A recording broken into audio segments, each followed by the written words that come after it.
ಆಗ್ತದೆ.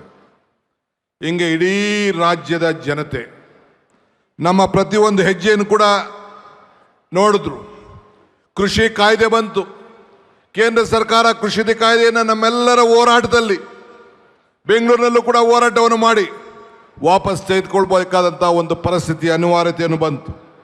ಇಂದಿನ ಬೆಲೆ ಏರಿಕೆ, ಎತ್ತಿನಗಾಡಿನಲ್ಲಿ ಮೆರವಣಿಗೆ, ಸೈಕಲ್ ಜಾಥಾ, ಟಾಂಗಾ ಜಾಥಾ ಇವೆಲ್ಲ ಕೂಡ ಮಾಡಿ ಇವತ್ತು ಅನೇಕ ಹೋರಾಟಗಳನ್ನು ಮಾಡಿ ಆವತ್ತಿನ ಕಾಲದಲ್ಲಿ ಇಬ್ಬರು ಮಂತ್ರಿಗಳು ಕೂಡ ರಾಜೀನಾಮೆಯನ್ನು ಕೊಡಿಸ್ಬೇಕಂತ ಅನಿವಾರ್ಯತೆ ಕೂಡ ಬಂತು.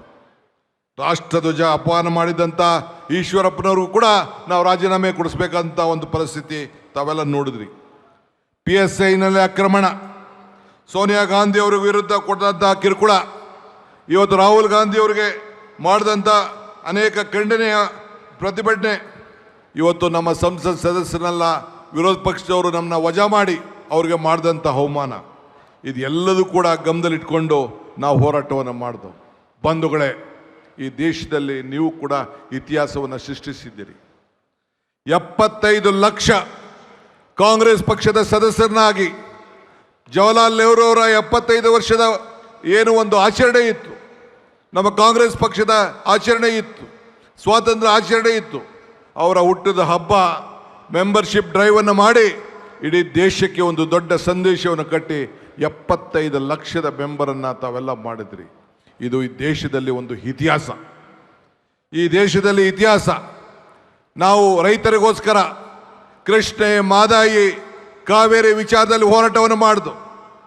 ಕೋವಿಡ್ ಸಂದರ್ಭ, ಆ ಸಂದರ್ಭದಲ್ಲಿ ಮೇಕೆದಾಟು ಪಾದಯಾತ್ರೆಯನ್ನು ಮಾಡಿದು. BJPಯವರು ಅನುಮತಿ ಕೊಡಲಿಲ್ಲ. ಕೊನೆಗೆ 8 ದಿನ ಆದಮೇಲೆ ನಾವು ವಾಪಸ್ ನಿಲ್ಲಿಸಬೇಕಾದಂಥ ಪರಿಸ್ಥಿತಿ ಬಂತು.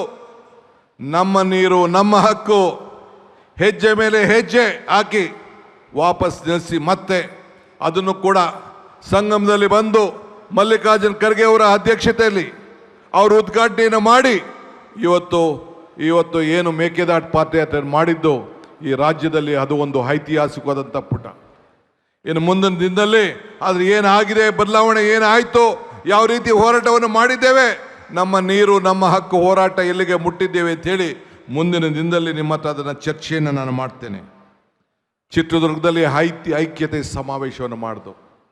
ಏನು ನಮ್ಮ ಇಂಟರ್ನಲ್ ರಿಸರ್ವೇಷನ್ ಇತ್ತು, ಆ ವಿಚಾರದಲ್ಲಿ ಎಲ್ಲರೂ ಕೂಡ ಒಟ್ಟಿಗೆ ಸೇರಿಸಿ ಎಲ್ಲರೂ ಸೇರಿ ಒಗ್ಗಟ್ಟಾಗಿ ನಾವು ದುಡಿಬೇಕು ಅಂಥೇಳಿ ಎಲ್ಲರೂ ಕೂಡ ನ್ಯಾಯವನ್ನು ಕೊಡಬೇಕು, ಸರ್ವರಿಗೂ ಸಮಬಾಳು ಸಮಪಾಳು ಅಂಥೇಳಿ ಸಂಕಲ್ಪವನ್ನು ಮಾಡಿ ಕಾರ್ಯಕ್ರಮವನ್ನು ರೂಪಿಸಿ ಅದನ್ನು ಕೂಡ ಇವತ್ತು ಜಾರಿಗೆ ನಾವು ತಂದಿದ್ದೇವೆ.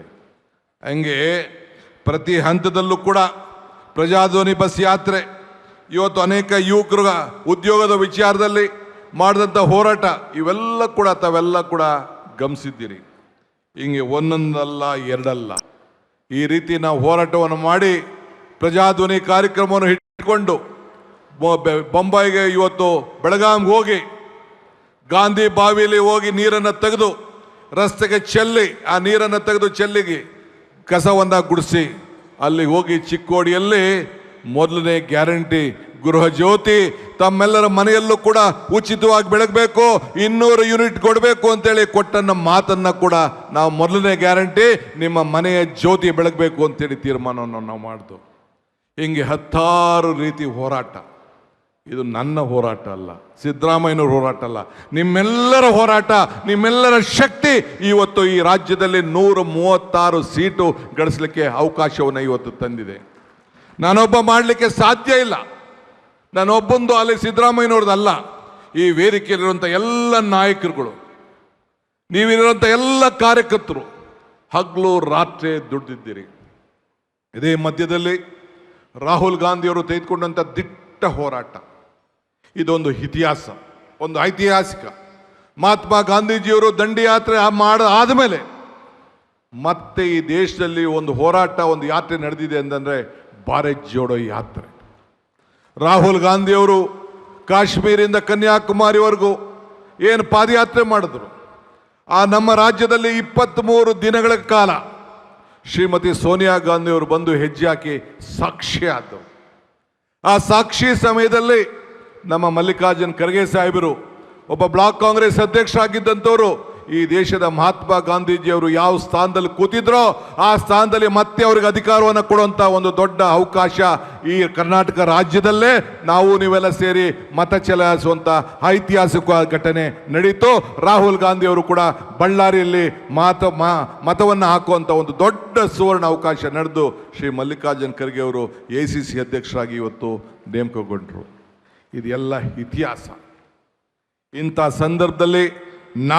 ಇಂಥ ಸಂದರ್ಭದಲ್ಲಿ ಕಾಂಗ್ರೆಸ್ ಪಕ್ಷದ ಅಧ್ಯಕ್ಷನಾಗಿ ಅಧಿಕಾರವನ್ನು ಸ್ವೀಕಾರ ಮಾಡಿ ನಿಮ್ಮೆಲ್ಲ ಘಟನೆಗಳನ್ನು ಕೂಡ ಯಾಕೆ ನಾನು ನೆನಪು ಮಾಡ್ತಾ ಇದ್ದೀನಿ ಅಂದರೆ, ನನ್ನ ಅಧಿಕಾರ ಅವಧಿಯಲ್ಲಿ ಏನು ಸಾಕ್ಷಿ ಗುಡ್ಡೆಯನ್ನು ಬಿಟ್ಟು ಹೋಗ್ತಾ ಇದ್ದೀನಿ ಅನ್ನೋ ಮಾತನ್ನು ಹೇಳಲಿಕ್ಕೆ ನನಗೆ ಭಾಳ ಸಂತೋಷ ಆಗ್ತದೆ. ಈ ಸಾಧನೆ ನನ್ನದಲ್ಲ ಅಂತ ಈಗೂ ಹೇಳ್ತಾ ಇದ್ದೀನಿ. ಈ ಸಾಧನೆ ನಿಮ್ಮೆಲ್ಲರಕ್ಕಿಂತ ಮಾತ್ರ ಸಾಧ್ಯ ಆಯಿತು. ಬೈದಿರ್ಬೋದು, ನೊಂದಿರ್ಬೋದು, ಜಗಳ ಆಡಿರ್ಬೋದು, ಮಾತಾಡದೇ ಇರ್ಬೋದು, ಆದರೂ ಕೂಡ ಈ ರಾಜ್ಯದಲ್ಲಿ ಕಾಂಗ್ರೆಸ್ ಸರ್ಕಾರ ತರಬೇಕು ಅಂತೇಳಿ ಡಬಲ್ ಇಂಜಿನ್ ಸರ್ಕಾರಕ್ಕೆ ತಾವೆಲ್ಲ ಒಂದು ದೊಡ್ಡ ಶಕ್ತಿಯನ್ನು ನಮಗೆಲ್ಲ ಕೂಡ ಕೊಟ್ರಿ.